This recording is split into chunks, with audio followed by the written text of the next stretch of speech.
What's up, everybody? You are watching, you are listening to the Matt Madness Wrestling Podcast live on YouTube. I'm your host for tonight, Ayla Aaron Lloyd. I'm joined with my guy, X2 Flyer, Eric Trembicki. How we doing, babe? As you may know, I'm just happy to be here. I'm glad I'm here with you. We back, baby. It's been a long time. A lot's been going on. 84 weeks. A lot's been going on. Last time we were here, the Tribal Chief made his return. Acknowledge me. What else happened? Go ahead. Oh, you threw your ones up. What else happened? Cody Raheem Rhodes successfully defended the title a few times. Bryan Danielson put on some bangers. The women in AEW showed out. They found a shortage of baby oil. And while we were away, ladies, at Vince's house? Vince borrowed some. And while we were away, the ladies learned a new word. It starts with a D. I refuse to say it, but this is what I'm going to say about that. Shut up, bitch. Thank you. Okay, so, Bestie. What most important thing that has happened in wrestling, and most recently, the main event Jey Uso is the newest Intercontinental Champion, the fifth of his lineage. Shout out to main event Jey Uso, making me proud. I've been waiting for this moment for some time. So immediately after that match, I saw a graphic and I thought of you because it was a graphic of, remember, Pinky's Up, Bestie. I remember that you kept mentioning that, and immediately I saw a graphic of Rock, Rikishi, Umaga holding the Intercontinental title, and now Jey Uso's the fifth. So I did see that. I thought about you immediately when I did see that. It was hilarious. Tuesday morning, I went to go make one for the Instagram page, and while I'm picking pictures of them all, I see there's already a graphic of the four of them. I'm like, all right, I quit. We'll get to that shortly. So in our hiatus, work and vacation for me. Work was rough. Vacation was lovely. Leah had a great time. What have you been up to? Yeah, she had a great time. What have you been up to? Bars. We went to the restaurant festival. Some bars, having fun. What was your thoughts on your first Westchester Restaurant Festival? It was nice. I've been meaning to go to one of those for the longest time, but I always had to work. So, like, when you put it out there, I was like, oh, it's a Sunday, I'll go. Mm-hmm. I'll definitely go back to another one. Even, like, when they have one out here in Delaware. Next time I'll try more food. That was the issue. We were all recapping about this at work the next day. Four of us hung over, and we're all like, there's a restaurant festival. We didn't eat enough. I was like, I ate 2 egg rolls. Frank was like, I ate 2 pork roll sliders. We're all like, all right, we got to do better. But just so you know, in approximately 2 weeks, we do have the Westchester Chili Cook-Off. So feel free to come on back if you like chili. I'm not a big chili guy, but I'll look into it. But yeah, I definitely get more smaller, food. Less crazy. Yeah, definitely, I'll get more food because like Iron Hill, I haven't been to Iron Hill in years. Like I said, we got a couple out here, and I tried those wings; they were great. Those truffle fries were amazing. So growing up around here, that was like the go-to spot, like teenage years, early 20s. If you were going out on a date and you were going in town, you're most likely going there. Tekka wasn't really an option, so it was like, you're like, all right, you must really like this B word at this point. But when you were young, you're like, Iron Hill's the spot. And Iron Hill has gotten only better since. Yeah, so for me, it was just like Leah. We took Leah to Disney World. She had an amazing time. You've seen the video in pictures and things like that. So she had a blast. Other than that, when I got back, work still sucked. And I was getting home 8:30, 9 o'clock, and I had limited to no energy. But I was keeping up with things that were going on. Before I talked about what the things that we watch, what have you been doing? Bars, fun, freak offs. What have you been doing? Living, loving. It'll be a whole nother podcast, so we'll skip my antics. You sound like Vince. But while we were away, wow, can you be more disrespectful? Well, I'm still in the first episode, so he did say that. I can't tell you the whole story, but I could. We just don't got the time. I don't got no NDAs. I don't got no lawsuits. I ain't got no sexual charges. But so while I was away, I've never pissed on a woman. Well, except in the shower, but that's something else. Yeah, well, you might have just got a foot. But while I was away, I did watch the AEW shows. Both those shows I thought were really good. I give those both high slobber knockers. Bryan Danielson put it on the matches of his life. I thought I really enjoyed the Swerve match at all, and I thought it was fantastic. One thing I wanted to bring mention to was the women in AEW, because WWE hasn't really had any like breakout marquee women's matches this year. Anything to write home about. If I had to pick one, it was probably Bailey and Io and Bailey and Nia at SummerSlam, and Becky and Rhea at WrestleMania as well. That was a really good match too. But I thought the women showed out, and specifically when I talk about that, Chris Statlander and Willow, I thought their match at All Out was excellent. Mariah May and Mariah May and Toni Storm was amazing storytelling at its Mariah finest. May is going to be the wrestler of the year. Yeah, Female she's neck and neck. She's neck and neck right now with somebody else for me. I was gonna get to that in a little bit anyway. But oh my God, I hope you're not going to say what I think. But who? Sasha? Ew, no, absolutely not. No, making sure. Before I am credible with my scoring. So it was not going to be that. While we're on AEW and you started with Daniel, I gotta ask, what's your whole take? How do you like the BCC imploding? They try to murder him. I thought that was interesting. I haven't kept up with everything post that, but I thought it was an interesting take about it. And in my opinion, the BCC ended when Regal left, because I really didn't see the point of them actually like being together this long. And I feel like it was one of those friendships. They just did not want to see it die, and I feel like they did a terrible job of keeping it together. And they're, oh man. Yeah, after Regal left, I was like, look, it's done. It's done. Like, even like the whole, like the name is kind of like somewhat based off of Regal, Blackpool, England, you know? So I was just like, you know what? It is what it is. But they're a good unit, but I thought that the hype and everything that was around it died when Regal left for the most part.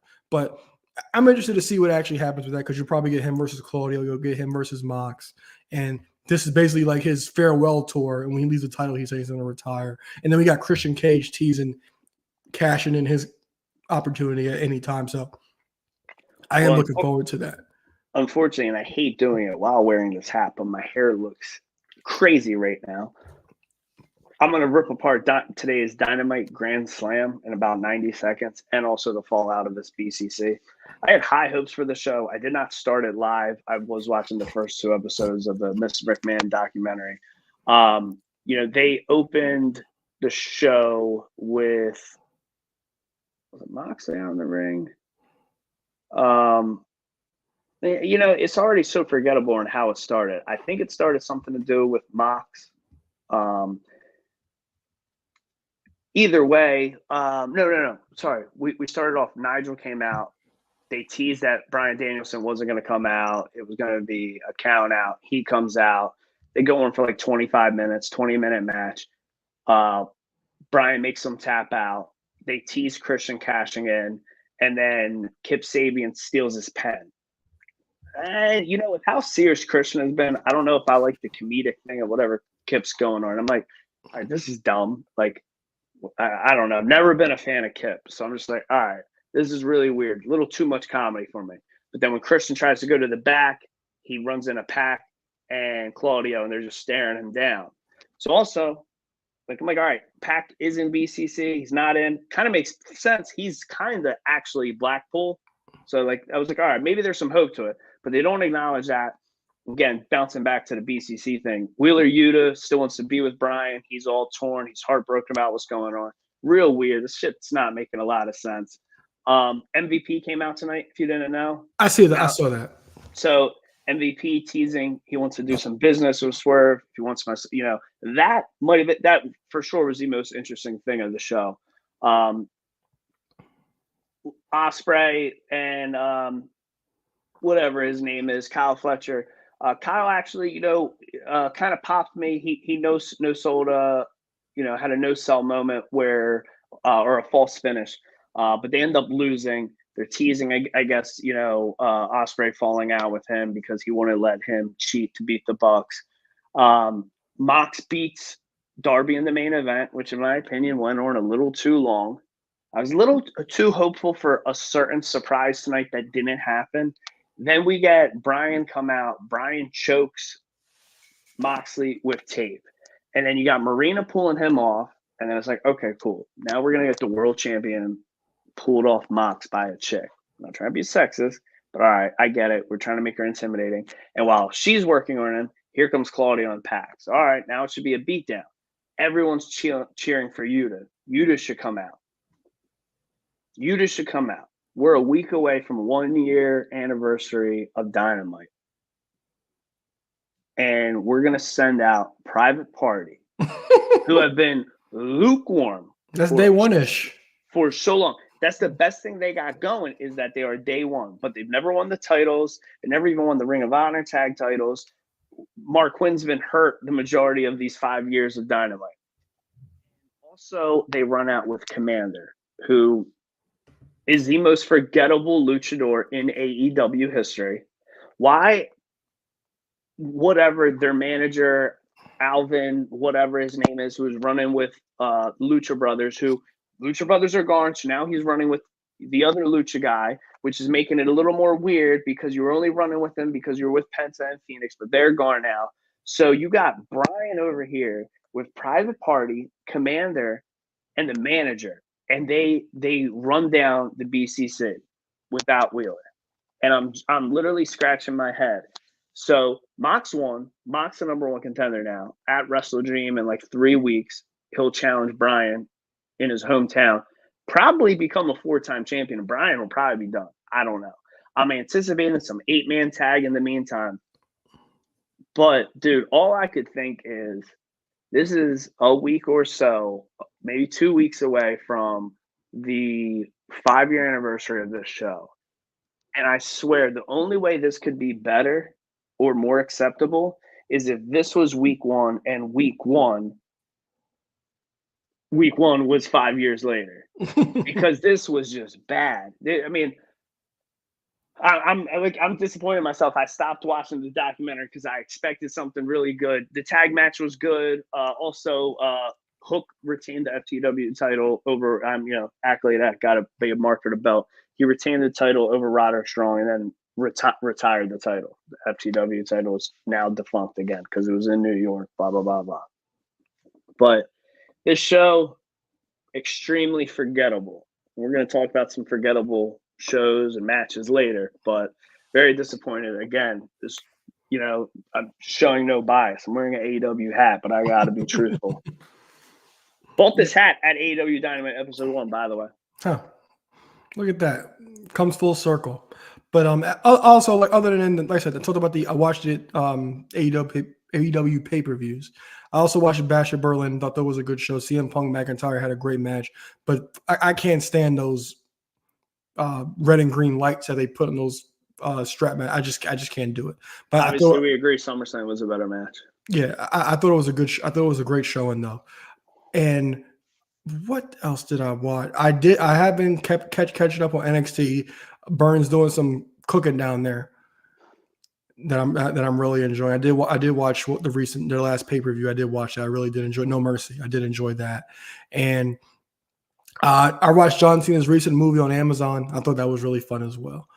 But so I've been around, just been super busy. But you talked about at the top of the show. We want to get into it. He's finally validated. Jey Uso finally gets his just due and is your new Intercontinental Champion. Now I'll let you take this one first. What do you think about him winning the title, and where do you think he's going? Man, I got a lot to say about it. I think he's only going up. I've heard so many mixed reviews on him over the past, I don't want to say a year, because I can't remember the first time he challenged Gunther for the title. But what's crazy is, some people like to say a win like this is predictable because of how they hyped it up. And like, will he finally win? Well, to me, it's like every time he's challenged, this is him challenging for a singles title. Him challenging Roman in 2020, in 2022, every time he's or 23, whatever year it was. But it always was a big deal because it was uncommon. It was just something 12, 14 years ago, 7 years ago. We just never thought. We never thought Jey Uso or Jimmy would be challenging for the US, the IC, or one of the world titles. So it's real cool. He's really captivated the fans like nuts. Being at SmackDown and Raw with my 10-year-old daughter, who is a fan of him and like being into it. And I'm just sitting there, I'm like, man, this guy's crazy over. And he's only gone up since. And I'm like, man, it really would be cool to see him, win a singles title. And I did kind of think, just being a little bit of negative Nancy in my head, I was like, man, he didn't beat Gunther. Maybe it'll never happen. But then I'm like, all right, maybe somebody else will beat him, and maybe exactly what happened happened. I do think, going off what Gunther did with that title for 666 days, Sami Zayn's arguably most important reign, or in his third reign. Don't get it twisted. Braun might have had that title for a short, what was it? I don't want to call it 50 days short, but I think it was 50 days at max. Maybe it was less, maybe it was 30 or something. But the title was important on him. He's a dominant monster, no doubt about it. First title on the main event. Jey winning is more exciting than Sami beating. I know Gunther's reign, but Jey's more over than Sami. So I'm thinking this is already 4 very important reigns for the IC title. This is elevating that title. It's making it more important. Dave and Bully were saying on Busted Open how, Dave really thought he was going to win a world title first. Like, his name's main event, Jey Uso. You don't think of the IC title in the main event. Well, right now, the past year, we've seen the IC title in the main event on Raw, I don't know, 15 times, maybe, at least 10. And he did win it in the main event. And then who knows, maybe he can be, run along, do an open challenge on the main event for 2 hours of Raw for the next couple weeks. I'm excited. I look forward to his reign. Honestly, I don't care if it's just a 3-week reign and he drops it. I'd like to see him win it multiple times. I would like to see him get a bunch of quick routines, but it is huge. And it is always a feel-good moment when the babyface gets their just due.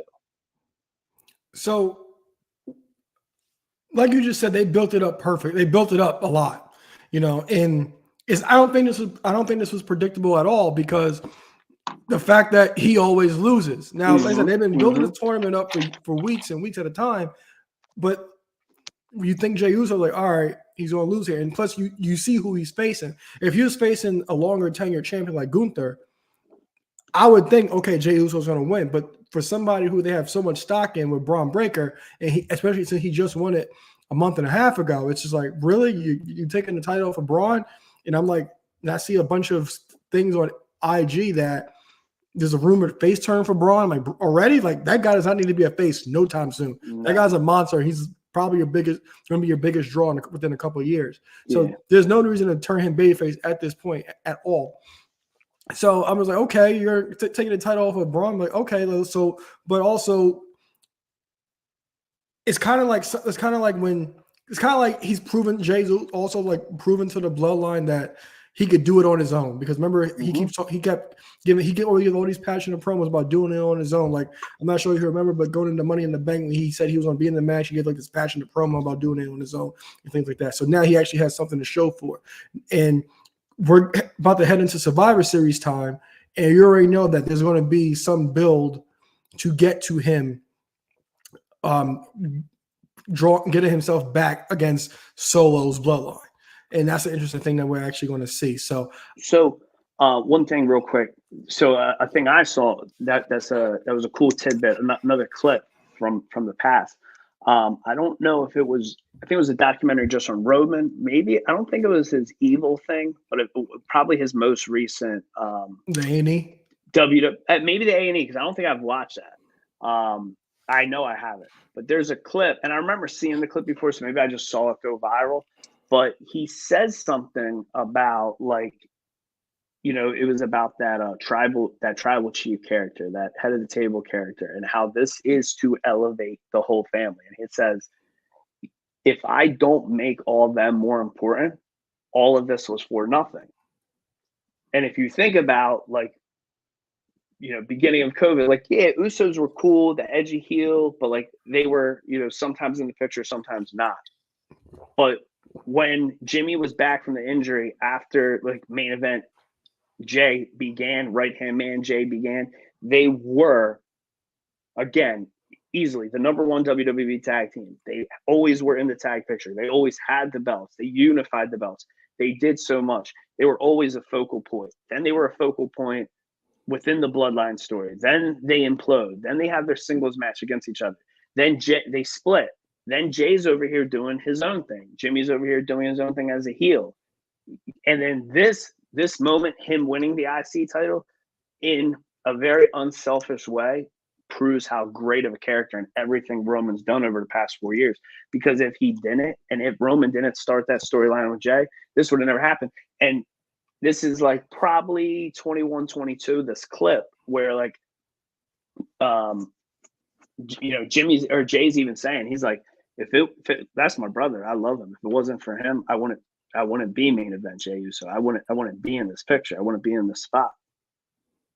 And that was obviously way before, any of the split. So that was real cool. I just want to get your input because, obviously, again, with how over he is, I saw a clip, a very young kid has a mullet, probably influenced by him. And he's wearing a Yeet shirt and he's in his living room watching it.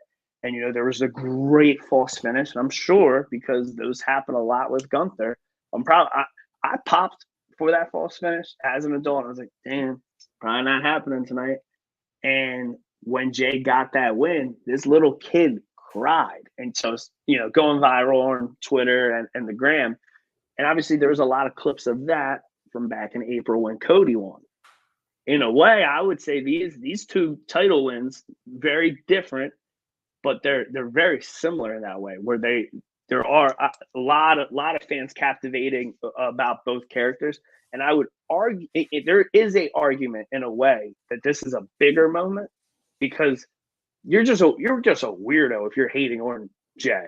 I can understand that person that hated AEW. It's weird to me, whatever. But if you hate AEW and you hated Cody from when he returned and you never became a fan of him, or if you're just a loyal Roman fan and you weren't rooting for him at 39 or 40, we're talking arena versus stadium, but there wasn't nobody rooting against Jay in that stadium Monday night. Mm-hmm. Yeah, for sure. But it's also interesting to see, like I said, at some point, him and Roman are going to cross paths, and Roman's going to see that title over his shoulder. And be proud, give him a little, Yeah. Show him some love, So one thing I always loved from the blood, or like early on, like when Sammy was there. Sammy, when he was early on in the bloodline, he challenged Gunther once for the belt. And I remember Roman putting over the IC title in a backstage promo and said, he's like, going for that IC title. I love that IC title. Like bring that home to the family. Mm-hmm. So it would be cool to get him give a little nod to it. Yeah, and also like I said about Braun Breaker, I'm not sure the direction they'll go into, but I don't really think this Jey Uso title reign will be long at all. The one thing about Triple H, what he does well is he can like make this reign pretty lengthy because Jay's probably not going to have a match at Bad Blood. Jay will probably get intertwined into some kind of bloodline storyline within the next couple of weeks, and that can kind of like give him some length to his title reign. But I'm not sure where you go with Braun Breaker from here because, like I said, I was completely shocked that they had Braun Breaker lose. If it was anybody else, fine. Like I was completely fine with him beating Gunther. And the rumor going around was that he was supposed to beat him until the last minute, but we'll see. I'm happy for Jey Uso. He finally gets his validation, and he's the Intercontinental champion. Since you mentioned rumors and things you read online, this one I thought it would pop you. When I was doing my notes before we started the show, you're just scrolling on Twitter. There was a funny take, and I just want to see your reaction because I assume you won't agree. And I see kind of a parallel. So somebody put Jey Uso is this generation's Jeff Hardy. I believe it. I get it, and it was actually in response to that video of the kid crying to his win. I believe it. Like I was always a Matt guy because Matt kind of like I'm basic. Like literally, I'm the most simple person in the damn world. Or I'm like, look, like even like when I played video games, it's like I'll use Grand Theft Auto for example. I'm just trying to beat the game. I ain't doing all the bullshit. I'm not driving around killing people for no fucking reason. I'm trying to beat this game or whatever. So Matt was simple. He was the better worker. He just wanted to win the matches. And that's how they kind of portrayed it. They portrayed Matt as the brains behind the operation, and Jeff was the crazy one. The daredevil, I'll put it that way. But as far as popularity and as far as splitting from a tag team and being the more popular of the two, absolutely. I'm not going to. I'll 100% I'll 100% agree with that. Yeah. Okay.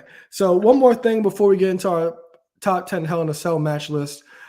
One thing that made the rounds through both AEW pay-per-views was Mercedes Mone's performances. So the Britt Baker, when I heard, I didn't see this until a few days later. So the Britt Baker match, I've never seen the internet in more unison about hating a match. Other than besides that Britt Baker, never in my life. And I watched it. I'm like, okay, this is not that bad. And then I see a couple weeks later, she's getting some stuff from Busted Open and the fans about her spot with Sheeta. Not selling the moves or rolling out the ring and things like that. And ironically, I posted a clip from her on the Breakfast Club, and you replied trash. So I'll just take why? Oh yeah. Did you watch the episode? Has the episode came out yet? It came out. I didn't watch the whole episode. I just watched the clips. They kept asking the same question, why you leave WWE? She keeps saying that she didn't really like the way she was spoken to. And ironically, it's the day the Vince doc comes out, but we didn't get anything more that we don't know yet. But I said we've been critical of it because I've always said, like, when you're one person in one place, you might not be the same person the next. Like Sasha Banks, love Sasha Banks, not big on Mercedes Mone. And I'll throw it to you. What are your thoughts on her recent performances, and has she grown on you in the recent months? I don't pay attention to it. I don't watch. That's it. I can't even tell you anything really about her. I'll be honest. I can't tell you about her Britt Baker or her Sheeta match. Oh, you haven't seen it? No, I don't. Probably never will. Okay. Because like I said, I have never seen the internet and it's just destroy something together like that. But I was like, guys, it's not that bad. Even when she did a terrible job as a babyface, and like we can't say because like Sasha could play both. We know she played a heel better, but she could play both. Yeah. But as Mercedes, like her as a babyface over there, just never clicked. Yeah. There's just I don't know what it is. There's just so many wrestlers when they're in AEW, their common sense just goes out the freaking window. Like I don't know what it is with them, whether it be their character or what they're saying in the media. They just do a lot of dumb shit. And since we both referenced Busted Open, I do unless you got anything else to say about Mercedes Mone, because I got I'm glad you said that. When they go to AEW, they lose all sense and we hear this all the time. When you leave WWE and you get worse in other people's opinion, remember your WWE, they're kind of like filtering you down a little bit. You know, it's like oh, maybe ease back on that a little bit, but when you go somewhere else, you're using all your own ideas, and it's just like, okay, you're doing way too much. I think the toning down a little bit would actually make it work, and I think we can safely say that about Mercedes. Like it happened with Cody, for example. A lot of people didn't like Cody in AEW because he was doing a little too much, and I'm not sure if he wasn't sure what he was doing character-wise or whatever, because a lot of things he did was just like, huh, really? That doesn't make sense. I'll use another example. Vince Russo. Vince McMahon was his filter, and when he went to WCW, he was out here wilding. But I think you kind of agree with me. You kind of agree with me on that point. But the Sheeta match, it was good. The Britt Baker match, it wasn't Mercedes' fault. We all know Mercedes is the superior worker to Britt, but the match was not as awful as everybody made it out to be. But go ahead. Any chance you listened to Tony Khan's recent interview with Dave LaGreca? I go out my way to not listen to any Tony Khan interviews. I really do, because that dude just like what? Like I understand you hyping your company up, but it's like what? Like even like his Twitter stuff is just like, bro, what? Like the 1 week NXT went head to head with them and beat them, and he comes out with that whole tweet. It's the first time in how many long when John Cena Undertaker's on the show and they don't draw 1 million viewers. Oh my God, shut the fuck up. And it's only went worse since that. Look, I'm sure. So I was really optimistic because this is, I think, a week old episode, maybe 5 days old, and it was to hype up because it was in studio in New York to hype up this episode of Dynamite. And in the heyday of AEW, the first 3 years, the majority of it, he used to be on Busted Open every week on Wednesday. And then when the product started getting a little rough, or, then he started, getting weird about certain stuff, or too much stuff was coming out around backstage, he just stopped. He stopped coming on. He hasn't done any sporadic episodes, this or that, anything. So I was excited because I was like, I haven't heard him on the show in a while. Maybe he'll have something good to say. We all know I can tell a long story. I can go on a fucking rant. If this episode is 46 minutes long, he talks for 41. And his problem, and he does it in the media scrum, you could ask him, say, what color is the sky? It's sunny out right now. There's no clouds. And he'll say, well, thank you, Eric. That is a great question. But I do want to let you know, when I was a little boy, I had a dog. And this dog didn't eat my homework, but I got a great grade on a test. And because of that, I went and saw Chris Jericho in the ECW arena. And by the way, we have a Ring of Honor show that was recorded. It's on YouTube. Great question, by the way. Also, did I mention that blah, blah, blah, blah, blah, blah, blah, blah, blah, blah, and Dave's sitting over there 8 minutes later, like, I asked him about the damn sky. He never answered it. And he did it several times. He does it in the media scrum. And for some reason, I was very optimistic that he was not going to do this. Because, again, I don't know what happened 2 years ago, 3 years ago. Maybe it's Punk's fault. But this is how he does every interview.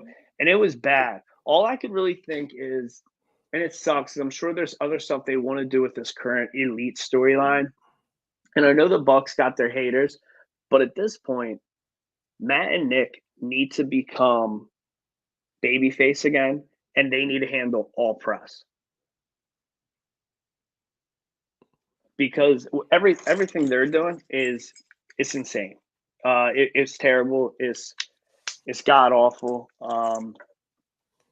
It was the worst interview I've ever listened to, and I'm just telling you, like, I'm fighting so hard to love the product. I'm really fighting. WWE is doing the best stuff they've been doing in 22 years, and AEW is just, they'll do a great pay-per-view, and then they'll do 8 weeks of bad TV, or 7 out of 8 weeks of bad TV. There's my rant, bearing the company of the hat I'm wearing at the moment. Legit ride or die. So at least, I'm not trying to sugarcoat it. At least no, that's fine. That's fine. There's years of us going on me shitting on WWE, so it's all love.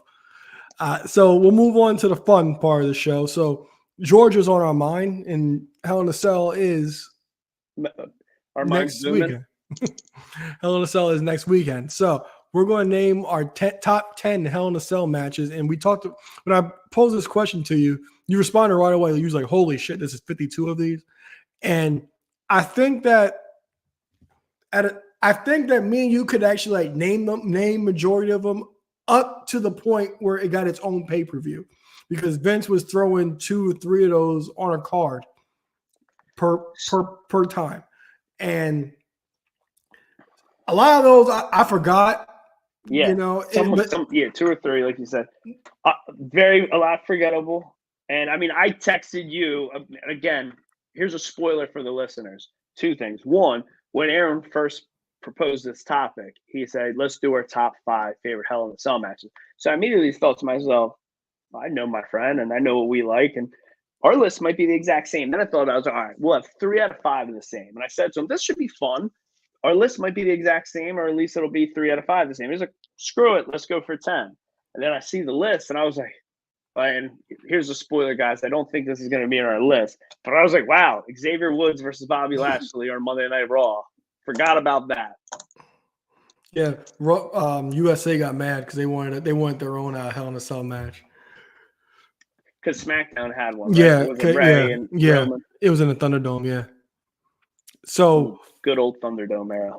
Yeah. So like I said, a lot of them forgettable until you actually read it. Like, oh wow, that's happened. Because a lot of them we covered on this show, and it's like, oh, real shit like that really did happen. Yeah. But I'm And I interested to think, hear your list. yeah, I think one thing, because again, I had a 7-year hiatus. I didn't watch the product, so I could definitely see there's probably going to be a few on your list that I won't have because I've never seen it. There's one that I know is critically acclaimed that I could see maybe being number 5 on your list, or maybe it'll be a little lower. But it would be one that I don't think I've ever watched, but I've seen clips of it in a lot of DVDs, biographies, all types of stuff like that. So we'll get into it. You want to go first for your number 10? Yeah, I'll go first. So my number 10, I just had to throw this in here because it's a train wreck and it's just pure nostalgia. Because I remember sitting as a kid, I've never been more excited in my life for a match when I was like 9 years old. I was never more excited. So my number 10, 6-pack challenge. My number 10 is the Armageddon Hell in a Cell match. Now, this match is a train wreck. It's all over the place. There's so much going on or whatever, but I can't wipe the nostalgia off this match for me. Like we had even the promo when Foley announced that match was great. The way they got everybody involved and intertwined all the storyline. Video package good too. Yeah, video package was The Rock's promo the Monday night before the match was great, where he basically imitated all the wrestlers. That was fantastic. So match was all over the place. You could argue Rikishi shouldn't have been there, but he didn't really bother me in the match. Maybe argue he has the most memorable spot from the match. Yeah, he does.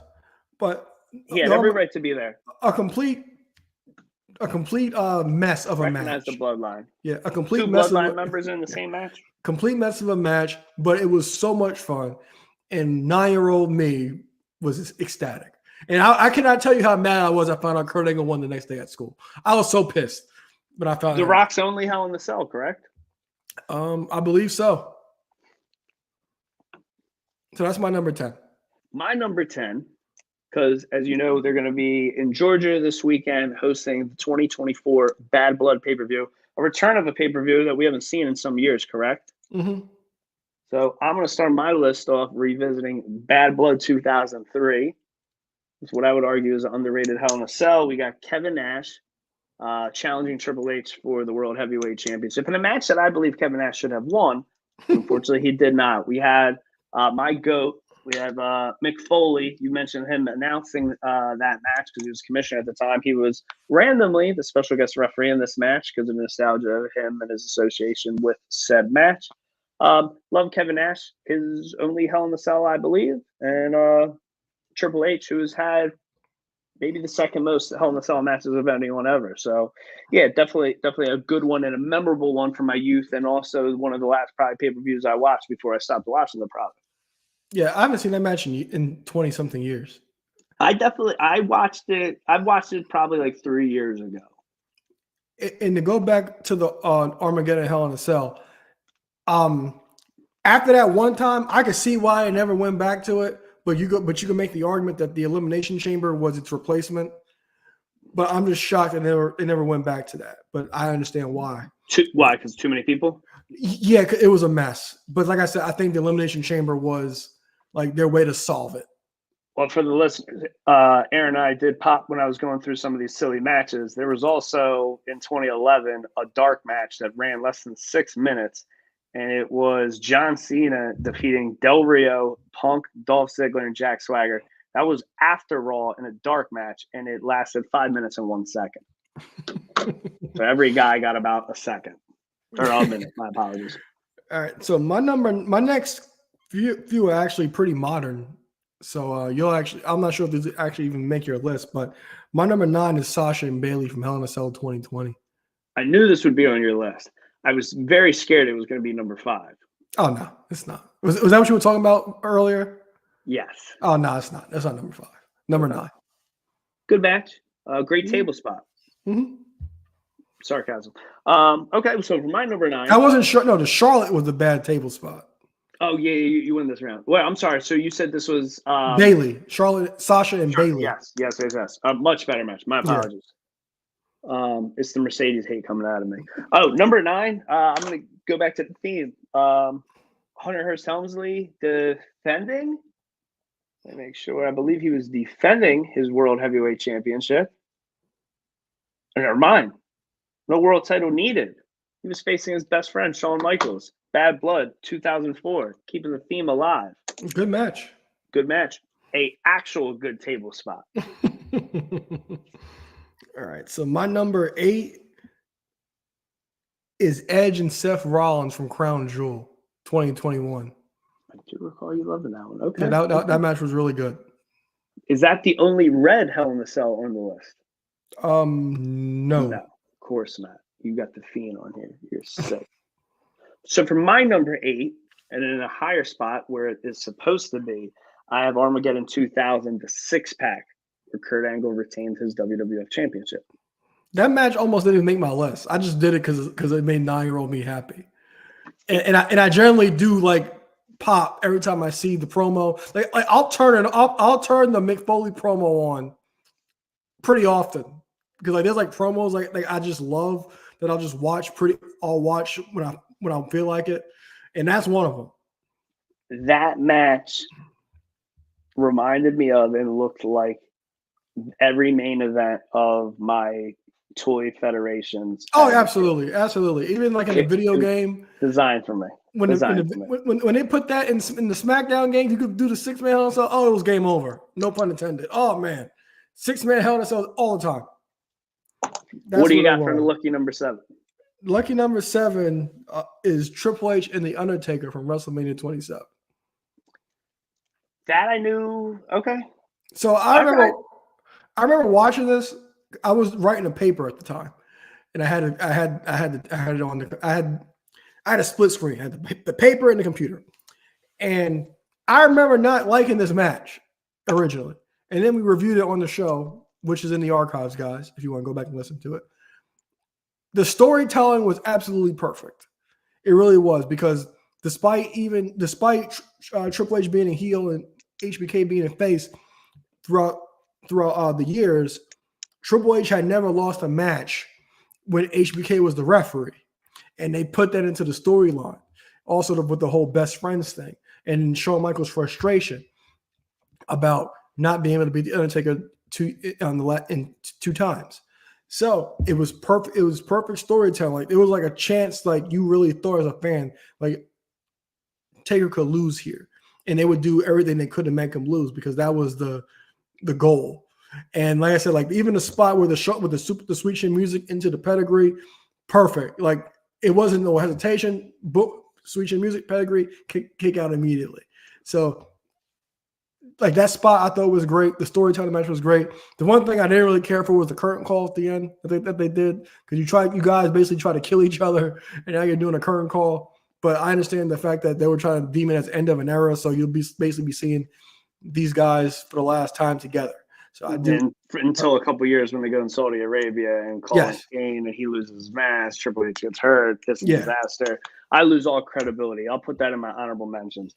27 was still a better match than 28, and Triple H should have won. I'm sorry, it is WrestleMania 28, not 27. I'm sorry, 27. I do think is a better match than 28. Fact. For my number 7, probably definitely not on your list, but I love a great spot. We got a heel turn. Wasn't expected. I'm going Hell in a Cell 2017. Kevin Owens versus Shane McMahon. It's in my honorable mention. Hey, look at those honorable mention sevens. I remember former host of the show, Pash. He said that was the second best Hell in a Cell match ever at the time. I remember him being excited about that match, but that match should not make my list. What do you got for 6? 6, I have Roman Reigns and Jey Uso from Hell in a Cell 2020. Ooh, good one. Because that was the beginning of the whole tribal chief thing. Yeah. And like I remember like when Jey Uso became number one contender, I was like, huh? Mm-hmm. It's like when you put the WWE video game on Simulate and pick like the most random person to win the match. That's what it was kind of like. So I'm like, okay, we'll see what this is going to happen. And like that's when like the storytelling and kind of the blueprint what Roman's matches would become started because it was all story driven, the mannerisms, the conversations in the match because it was in the Thunderdome, so you actually hear what Roman's actually saying. that led to what Roman Reigns matches would become. And the whole thing with Jimmy coming out, he's saying, "This is your brother." This is John or whatever. This is John, like using his shoot name and things like that. And then being the tribal chief by Alpha and Sika. I thought it was great, and the perfect way to start Roman Reigns' tribal chief run, and probably one of the greatest, probably if not one of the greatest, maybe the greatest run in company history. So that's my number 6. I'm just trying to remember why in the hell did I watch that on Valentina's little TV while I was cleaning her room? What was she? What was I doing? Good one, memorable one. Definitely didn't make my list. Number 6, I'm gonna assume is on your list and gonna be higher. Maybe it won't be on your list. Cody Rhodes versus Seth Rollins. It's on my list. Hell in a Cell, 2022. Torn Pat. Dusty Polka Dots. All right, so my number 5 is Brock Lesnar and The Undertaker at No Mercy 02. Ooh. They didn't have another one. They did. They did. In 2015. Is that the one the Wyatts came out after the match or whatever? Did you watch that one? Did we watch that together? I don't think so. Is that no? We show didn't. Del We Rio didn't. came No, out? we didn't. We didn't. Because I remember you sent me the selfie of yourself smiling with Viva Del Rio when he beat Cena. I was with you the month before. We watched Night of Champions. Okay. All right. Yeah. So So that's my number 5. I really enjoyed the match. That was like Brock Lesnar's coming out. I want to say it's coming out party, but that's like when you kind of like, all right, this guy's serious. Because I remember. So where you knew it, nothing was a fluke. Yeah, because it was like as a kid, it's like, oh man, he's facing the Undertaker. The Undertaker's going to get him, especially with their match the prior month being ended in the DQ. It's like, all right, Taker's going to get him this time. Taker's going to get him this time. But then Brock prevailed in that match and said, excellent match. While we're dancing past the half point and we're talking about the Undertaker, not that we're not going to talk about him anymore in the list, but isn't it wild? Do you ever think back to when we were kids and he had that gimmick in like 01 about a decade of destruction? Yeah. It was on a bunch of his merch. Isn't it wild? Like I remember as a kid being like, wow, man, he's really been here forever. Like, no, who else is ever going to do this? We're using about like right now, half the roster, if not half. Like there's a lot of people who've been doing this a decade. Yeah. Because like you said, like for us at the time, that's long. And now you see guys that's been in the company for 20 something years, It's but nuts. you can't tell at this point. It's nuts. All right. So did you give your number 5? I did not, but maybe this won't be on your list. I'm going back to Hell in a Cell 2017. Honorable mention. Usos versus the New Day for the SmackDown Tag Team Championship. It was between that and Armageddon Hell in a Cell. I think you made the right call, despite how wildly high I put it up on my list. I just remember at the time being like, "These guys are awesome! Like, this is a tag team match, like in a Hell in a Cell, being this fire." Like I know there were tag matches in Hell in a Cell prior, but There wasn't the moment, except that one. 2 at least. Was it? Because I remember it was DX. Austin and Taker versus Kane and That wasn't in Hell in a Cell. Check your Wikipedia list. The episode on Raw, I thought it was Kane and Mankind. Undertaker and Stone Cold defeated Mankind and Kane. Oh, Tornado that was tag Raw? match. Yeah. Oh, I thought it was the other way around. Okay. But yeah, the other one was DX against Big Show, Vince, and Shane. And Unforgiven. It was a handicap match. Yeah.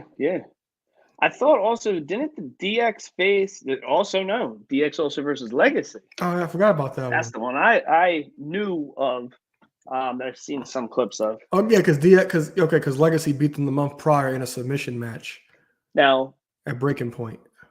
again, I love Cody, but I also despise, and again, I despise referring to DX as a tag team with Shawn and Hunter. It's just always weird to me. Again, wasn't watching at the time. They were 2 singles competitors in '97. But again, just going back to 2017, I remember just after that match being like, man, like these 4.5, 5 guys are really They're really over here resurrecting tag team wrestling, and I remember just being crazy impressed by that match. So yeah, that's my number 5. Yeah, and the thing with them is, like I said, like we always say, we have nostalgia for the tag teams we grew up with, like Outlaws, Hardys, Edge and Christian Dudleys. But when it's all said and actually, I don't want to say it's all said and done. New Day and Usos may be the greatest tag team feud of all time. Like we're If it's nostalgic. not them, it's the 3-way from the original TLC guys, those 3 crews, or it's these 2 for sure. But the thing is, we got more legs out of New Day Usos than we did out the I'm definitely the 3 Attitude Era teams. That 5 Smith. Yeah, you're right. It's just the fact that we have more of a connection with the other teams. Yeah. But Usos and New Day, those guys are going to go down as probably higher than our tag teams. Maybe not the Hardys or the Dudleys because they'll be neck and neck. I know they'll be above the Hardys, but like the Usos and New Day will probably be. And I would top argue 3, top already 5. right now that the Usos are it. And the only reason I'd say the asterisk with the New Day is because it's just because it's a trio. Mm-hmm. All right, so my number 4, I went back and forth with this. It's interesting. And you know, I've said this for years. So I'm gonna shock the world here. So my number 4 is Undertaker and Mankind at King of the Ring '98. It's not, my thing is, other than the destruction, it's not much of a match. But it's like, cause I remember seeing this and I was like, oh my God, this shit is wild. But I enjoyed it. But like I said, it kind of projected Mankind and Mick Foley to be that star to do that because Taker kept destroying him. He kept getting back up and getting back up and getting back up. So that kind of cemented Mick Foley in the world's eyes. Like, okay, this guy's serious, and this guy could take anything. So that's my number 4. Wow, I will save my comments for later. My number 4, because I assume, and I could be wrong, I would assume no more of yours are modern, recent, correct? There's one. Okay. Maybe it's the same one. I don't know. I doubt it is. I'm going Hell in the Cell 2014. Seth Rollins versus Dean Ambrose. Oh, Bray Wyatt. Ugh. At the end. Maybe I don't, but was it? It gave Dean, he screwed Dean. Yeah, the hologram thing. So here's the thing: 10 years ago, it's the crazy thing is the match is 10 years old now. But the main thing I remember is like, one, I love the homage to the '97 Shawn spot where they fell off the side of the cell. And it was the first time in a while we had a fall because they weren't always going up to the top, or if they were, they just battled up there. There was no people falling. And this is a couple year precursor to Shane doing 2 jumps off the top. And I just remember being excited because it was like, these are 2 young, new guys going at it in Hell in a Cell. It's not John versus somebody new, Randy versus somebody new. Like, to me, and again, I was watching the product for like 3 years at a time. I was like, man, we got 2 new guys going at it here. And if we talk about a third character, Bray being in there, we had 3 completely new characters. There was no Taker being used. There was no one from Evolution. There's no Orton or no Cena. And I do just remember being excited about that match. That match didn't go on last, I'm pretty sure. It was the main event. It was? I'm almost positive it was the main event. I've been wrong before.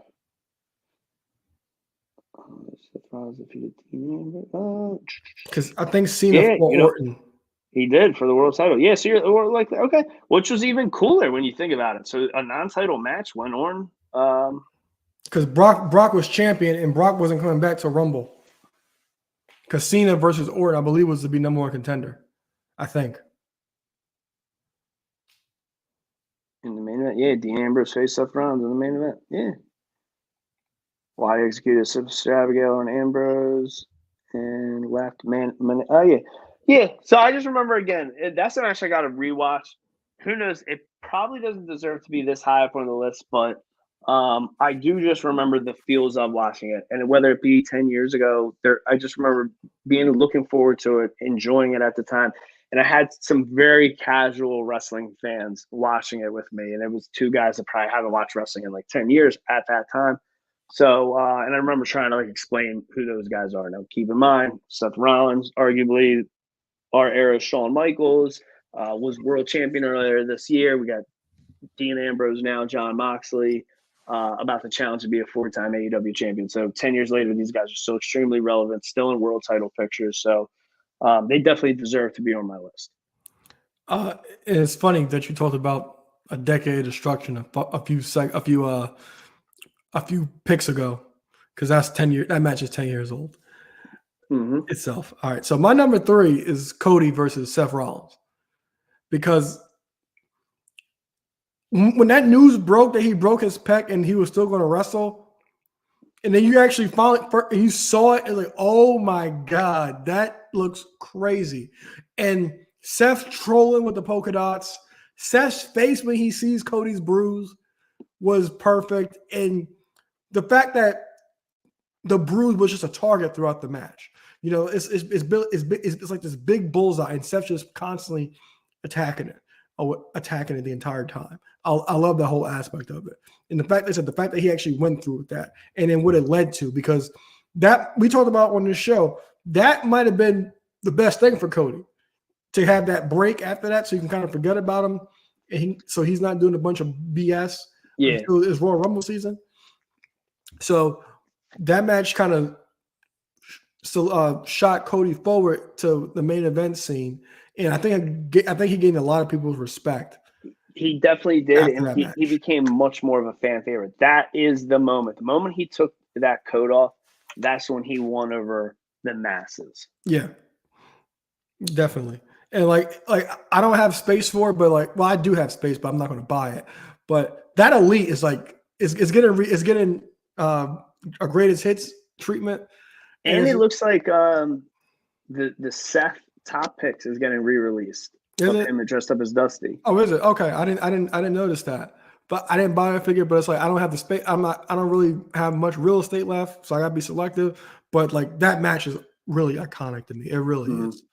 Yeah, it kind of makes it worth having both those two. Yeah. But I'm gonna get into my number 3, which I believe is gonna be your number 2. No Way Out 2000. Mm-hmm. Cactus Jack losing to Triple H, retiring. A lot of great Cactus Jack. Is going a month after him versus Triple H in arguably the greatest WWE, WWF street fight of all time. 2 bangers back to back. This match is iconic. If you haven't watched it recently, go rewatch it. This is great comfort wrestling. The peak for me as a kid, as a teenager, in my 20s, damn near right now, 33. I just need to watch some wrestling. Having a good day, crack open a beer, watch this match. You're having a bad day, pour some bourbon, watch this match. Yeah, you got extra time in the morning, have a coffee, watch this match. It's great. So this match, I kind of try to debate put it number 1, because everything that happened in this match was perfect. A lot of similarities to the Undertaker match, but this was actually a match. So like the in-ring was there, the spots were there. Like him going through the ring was insane. When he tried to pile drive Triple H from the top of the cell, insane. And like the whole lead up to that match, like you said, the street fight, and then you put your career on the line the next month. Fantastic. I haven't watched that match in a long time, but like you said, it's definitely comfort food if you're a wrestling fan. I highly recommend it if anybody hasn't seen it in a long time. And young listeners, I'm not sure if you could fathom watching 24-year-old wrestling. That's fucking crazy for me to say, 24-year-old wrestling. I still remember when I bought the VHS tape of No Way Out 2000. But my top 3 are all they're all, my top 3, they're top 10, at least top 15 all-time wrestling match. Can go back, rewatch these matches all the time. They're easily my number 3, 2, and 1 are the greatest Hell in a Cell matches of all time. Yeah, you're doing something weird with your number 4, but yeah, let's see. All right, so we already know your number 2. Yeah, Okay. So my number 2 is your number 1. It's Bad Blood 97, Shawn Michaels versus Undertaker. Yep. Arguably the greatest Hell in a Cell match of all time. Arguably Shawn and Undertaker's greatest match of all time. Arguably the greatest debut of all time. Arguably one of the best pre-match promos of all time. I can't forget about that as well. My coveted European title. Yeah. I talked about like watching promos back. That build up with Paul Bearer saying he's coming, he's your brother, like that whole because this was built up from the summer, like back going down to October, and we talked about this. Used to talk about this on the show all the time. Kane might be like other than the Undertaker, Kane might be their best actual character ever like created. Could definitely be. Arguably great. If he's top 5 greatest big man of all time. No, I'm saying as far as like character, yes. You're creating a character. Evolution of everything he did from 1 sleeve, 2 sleeve, no sleeve. Just like portraying badass, somebody, portraying some unmasked. Create a character about him being burnt in a fire that his brother set. And actually, like, making us believe the shit. Fantastic. It sounds crazy, but fantastic. Him ripping the door off the cage was great. Paul Bearer's teasing it. Perfection. I don't think you could tease a character any better than Paul, more than Paul Bearer actually did going into Bad Blood. You just can't. You go back and watch it. He's like, he's coming, Undertaker. Your brother's in. Perfect. And then also the fact that Taker wouldn't even fight him until WrestleMania also was another. It's after, but it's also another perfect touch to the whole thing. With all that being said, all valid reasons, deserves to be number 1. Again, I think anybody universally always, when they look back at the Hell in a Cell, they always say the first one was the best. Arguably, I think we'd also mention maybe one of the most iconic gear. I think Shawn Michaels is arguably probably has some of the best wrestling gear of all time. But I think it's easy to, when you think of, oh, remember the first, Hell in a Cell match? Oh yeah, Shawn in the black and silver tights. It easily comes to you. Again, first of its kind. Shawn falling off the side. A great match. Again, we would see them later at the Rumble. We would see them years later, multiple times at Mania. With all that being said, personal comfort match. I could not put this number 1. Maybe I got to increase my Mick Foley tattoo and put a cage fence around it. I don't know if there's a wrestling match I've ever watched more than this. There's always the joke Chris Van Vliet always says about, like, when he's growing up, and he said, "Now this isn't a thing no more." He named more modern matches that you would do. But I think as a kid, I think we all, and this is to every listener in their 30s, if you had that friend that didn't watch wrestling, I never watched that. What's that about? You put this match on. You showed them this match, or you showed them a clip from it. If not for me, it was showing them TLC 1 or 2. But it's the greatest car crash of all time. And you when you know everything now that we know about this match, 27 years later, Mick lying and said he went up there. He never went up there until the match started. Mick being scared to try to compete against that first one. How do we do better? So, Taker, throw me off. He gets thrown off, it's insane. 16, maybe 20-foot cage fence. He gets thrown off the roof. Lives to tell about it. That's awesome. That's great. I'm glad he's alive. But wait, there's more. He climbs up, goes back to the top of the cage after they started lifting it up. He climbs back up, fights up top, goes through the cage. Okay, guy's still alive. You get the Terry Funk spot. You get thumbtacks, his tooth out of his mouth through his nose. The match is so iconic and gets me so excited I can't even say my words right. It's nuts. The only flaw about this match to me is the fact that Mick came out later that night. That makes it better, in my opinion. In ways, yeah. The allure of Mick, it makes it better, but it diminishes the match a little bit. But yeah, I could not put this at number one. It's arguably one of the most famous matches of all time. I love it. I love it. It's in my top 5 favorite matches of all time, if not top three. It's so good. So good. All right, man. So maybe we'll be adding to this list next weekend with McIntyre and Punk possibly. But maybe McIntyre wins his first Hell in a Cell match. Got anything else for me? No. All right, guys. So that's it for the show. We'll see you guys next week. I'm Alo Aaron Lloyd. That's my guy, X2 Fly Eric Trim Bicky, and we'll see you guys soon.